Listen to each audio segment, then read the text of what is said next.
You're listening to episode 20 of the Decorate Like a Design Boss podcast. What? How did we get 20 episodes in the hopper already? Well, I am so excited and I'm brimming with ideas, tips, and tricks that I want to share with you over here in my designer podcast land. And today, I am sharing my golden rules for hanging artwork. This episode is perfect for you if you wonder about how to buy and hang your artwork in just the right way. This layer in the decorating mix can be treacherous, but today I'm going to try and take away the guesswork and help you master artwork once and for all. Let's get started. Welcome to Decorate Like a Design Boss, a podcast for design lovers who want to create beautiful spaces in their very own homes. My name is Kimberly Grigg, and I'm a professional interior designer who teaches design lovers like yourselves how to decorate. And when I say decorate, I mean decorate like a design boss. If you're ready to create a space that your family loves and your neighbors can't stop raving about, well, buckle up, honey, because it's time to design. Well, hello there, design lovers. I am so happy that you're here, and I'm also happy to be celebrating our 20th episode. This episode came about because I've received numerous emails asking me about how to select the right artwork for your spaces and how to hang it properly. So thank you for your emails and keep them coming. If you have specific design questions that you would like answered, well, just DM me on our social media platforms, which is at Kimberly Grigg Designs. I've also gotten this same question many times in my design career, so I just thought it might be a great time to dive right in and see if I can help you eliminate some of the guesswork when it comes to artwork and artwork placement. Curating and selecting artwork for your home can be daunting. A lot goes into the process, like aesthetics, preferences, your own design DNA. More about your design DNA in episodes 1, 2, and 3. Frames, and then the correct way to position and hang your pieces. So I'm going to break it down for you, and I'm going to offer you some specific guidelines that I hope will ease the process for you. These guidelines are oriented to art specifically for walls.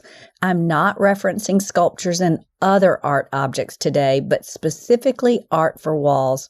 I am, however, including prints, mirrors, photos, originals, and giclées.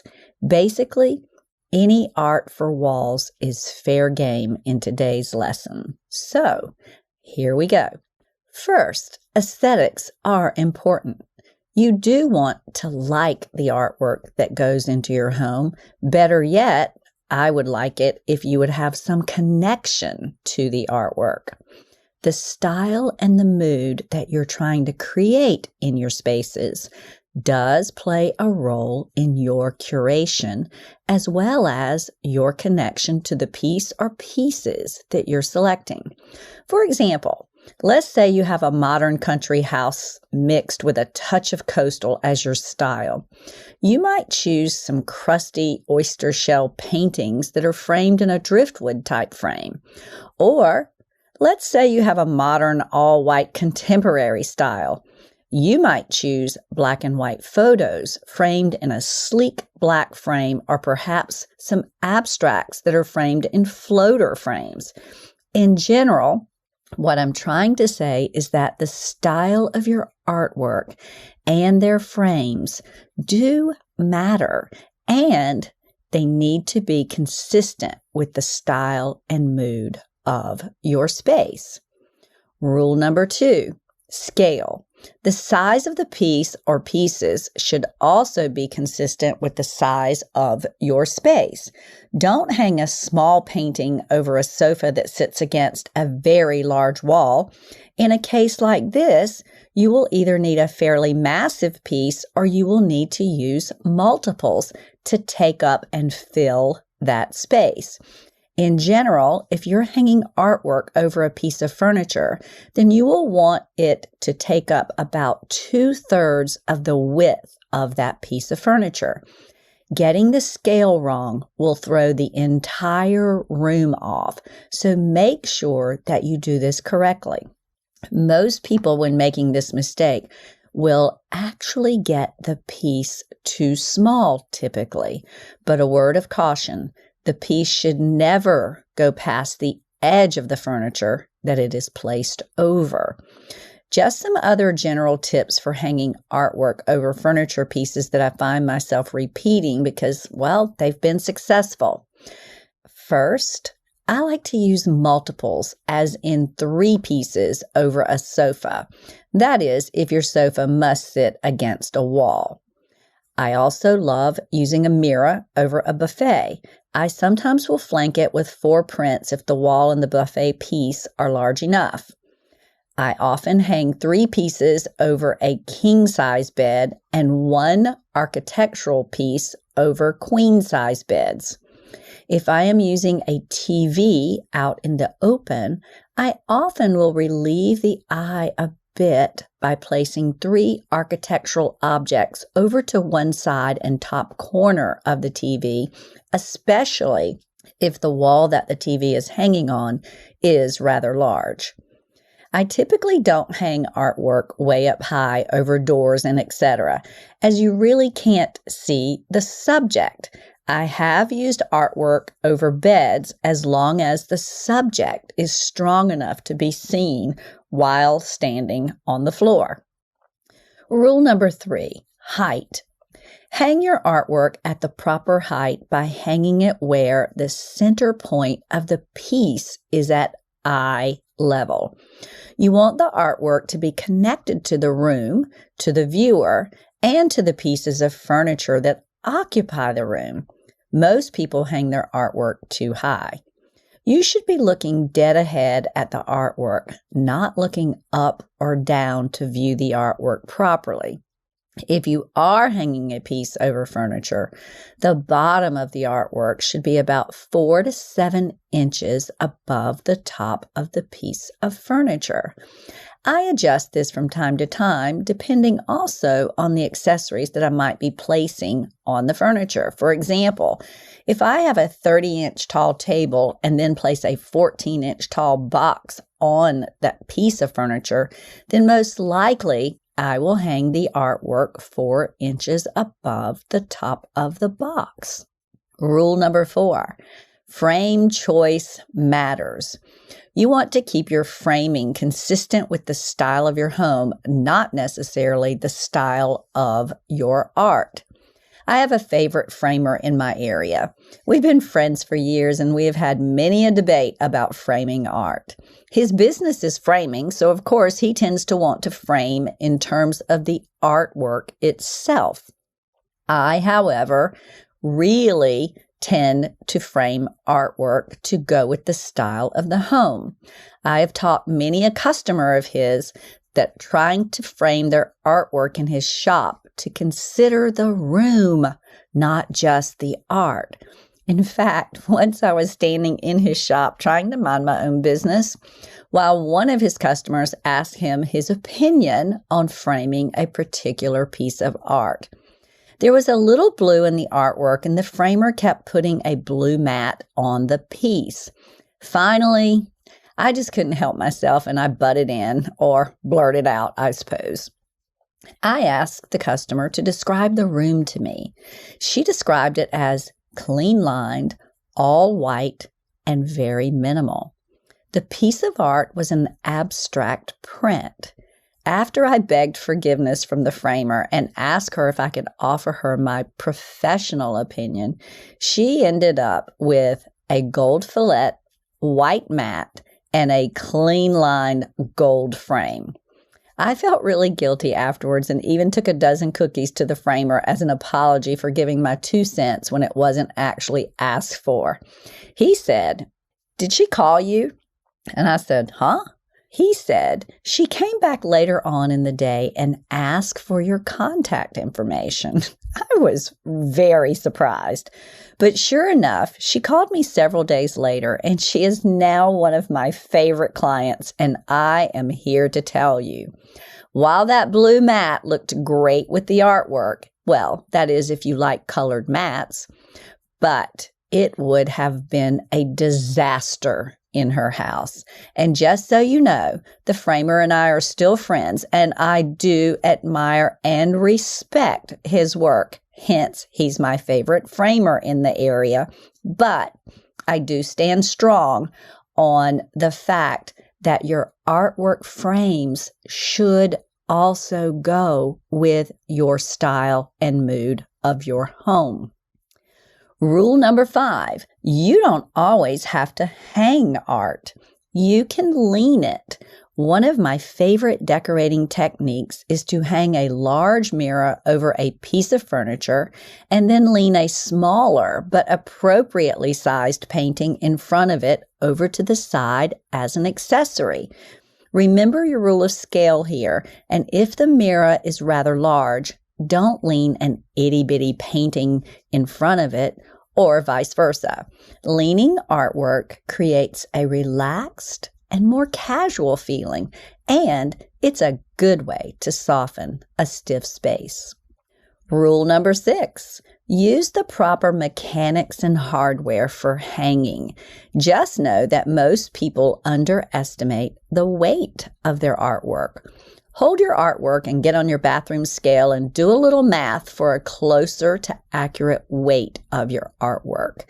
Then know for sure that if you're using stick-on hooks, well, they just aren't that reliable. I know that sometimes they're necessary, but many a good artwork piece has been ruined by falling off of the wall using this method of hanging. If you are using stick-on hooks, remember to go up in your weight. I like to personally use wall anchors and monkey hooks to hang artwork. I find them to be more reliable. Monkey hooks are new and fresh, and they do offer an alternative to hanging pieces. However, they are very hard to get out of the wall. Good old-fashioned anchors will always do the trick, as will weighted hooks and a good old hammer. If you have difficulty hanging your artwork, well, then schedule a professional picture hanger. It really helps, and you can be sure that your artwork will stay securely in place. Rule number 7, placement matters. This is the number one thing that I see novice decorators do that will interfere with the success of the placement of their artwork. Far greater than the subject, the frame, and even the hanging of the art is the incorrect placement of the art. You want to create a balance in the space by mixing up the numbers of pieces and by mixing up the types of different art. For example, don't hang a single painting on each of the 4 walls. Include a painting or 2, prints, a mirror, or something that is more like an object or an architectural embellishment in your mix within that space. Next, you will want to vary the number. If you use a large painting on one wall, then your next art wall should contain multiples, perhaps 2 prints or 4 architectural objects. I recently went to a client's home and we started the project in his dining room. He was trying to blend his antique dining table into a coastal setting successfully. After adding linen slip-covered chairs, I was able to up-level the space by removing his placement of art. He had placed a single painting on each of 3 walls and 1 single print on another. Here is what I did to mix it up and pull it all together. I created a focal point over the buffet by adding a traditional mirror. On the second wall, I added a large traditional style painting. On the third wall, I grouped 4 abstract prints. I had the prints framed in a soft silver frame to go with the coastal vibe, and the abstracts actually created a nice juxtaposition to the antique and balanced the style. The result was lovely and harmonious.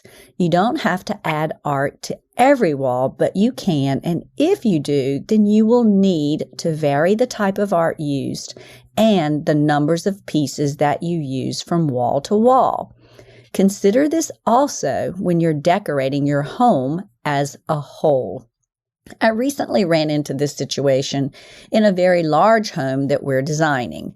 It seemed that we were hanging one abstract painting after another throughout the home. Something was off and something felt odd to me. After contemplating a bit, I decided that it was too many what I call onesies and too many paintings. I edited and removed several of the paintings, and I broke everything up a bit. I then added a gallery wall in one of the spaces that include framed posters, mini paintings, prints, and architectural objects. This made the spaces blend harmoniously and feel balanced. It also helped the home to feel more like a home than an art gallery. So what can we learn from today's lesson? Don't let hanging artwork intimidate you. There are a few golden rules that you will need to follow, but artwork is one of the most important layers in the decorating mix. Don't be afraid to experiment. Now that you have some guidelines, you'll be creating successful wallscapes in no time. Remember these tips. Marry your artwork to your style and the mood of the space. Get the scale right. Hang at the right height. Frame choice does matter. Consider leaning artwork. Use the proper hardware to hang your art or hire a pro. And finally, mix it up by varying the types and numbers of pieces of artwork used from wall to wall. I can't wait to see what you create. Please share it with me and let us know how we are doing over here on our podcast. I would love it if you would subscribe, which is now called follow, rate and review this podcast, which also helps get our message out to others who might benefit from our work here. So, thanks for tuning in, and as I like to say, don't wait. Today is a great day to decorate. Bye for now. Thanks for listening to Decorate Like a Design Boss. If you want more info on how to decorate your space like a pro, visit KimberlyGreggDesigns.com. See you next week.